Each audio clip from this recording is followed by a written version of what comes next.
Assalamualaikum warahmatullahi wabarakatuh. Selamat datang di video pembelajaran Daur Biogeokimia. Hai Akbil. Hai Bila, ada apa? Aku ingin belajar mengenai daur biokimia. Apakah kamu bisa membantuku? Tentu saja. Daur biogeokimia apa yang ingin kamu pelajari? Aku ingin belajar tentang daur fosfat, tapi sepertinya sulit. Itu tidak sulit kok. Aku akan menjelaskannya padamu.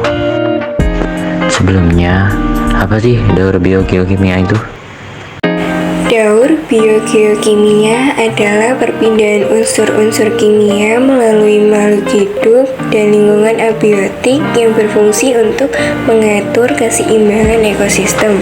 Sementara daur fosfor merupakan suatu proses perubahan fosfat anorganik menjadi fosfat organik yang kembali lagi menjadi anorganik secara terus-menerus tanpa jeda waktu.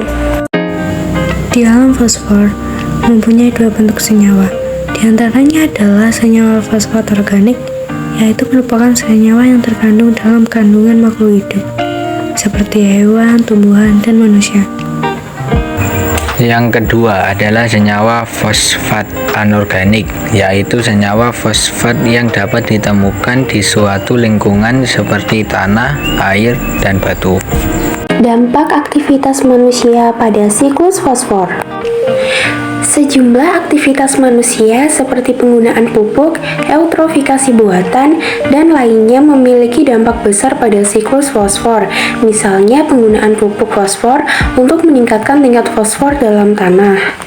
Faktor yang mempengaruhi daur fosfor yang pertama yaitu sumber fosfor, seperti batuan fosfat, pupuk fosfat, tumbuhan, dan hewan. Yang kedua yaitu proses geokimia dan biokimia. Yang ketiga tanaman dan hewan. Yang keempat pelarut dan pengendap.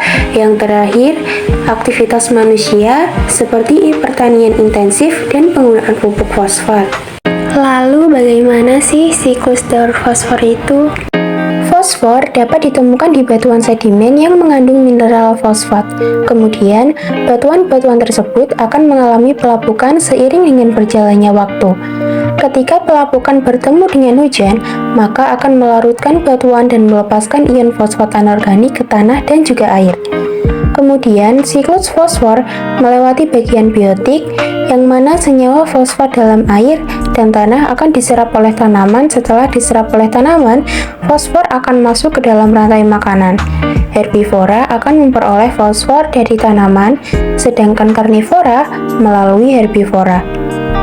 Adapun manusia memperoleh unsur fosfor dengan cara mengkonsumsi hewan dan tumbuhan. Ketika makhluk hidup mati, maka sisa-sisa tubuhnya akan mengalami dekomposisi, yang mana dekomposer atau detrivitor akan menguraikan sisa-sisa tubuh dari makhluk hidup menjadi lebih sederhana, termasuk unsur fosfor yang kembali ke dalam bentuk senyawa fosfor organik.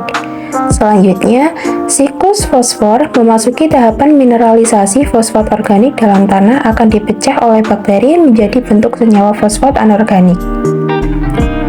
Proses tersebut dapat menjadikan unsur fosfor dapat digunakan kembali oleh tumbuhan.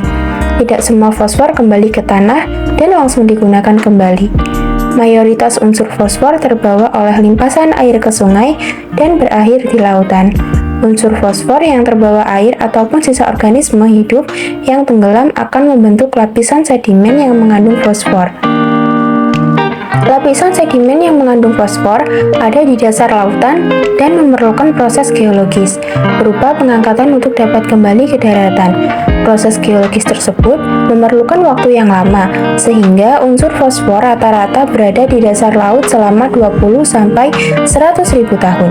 Setelah itu, proses tersebut akan terulang secara terus-menerus membentuk daur fosfor.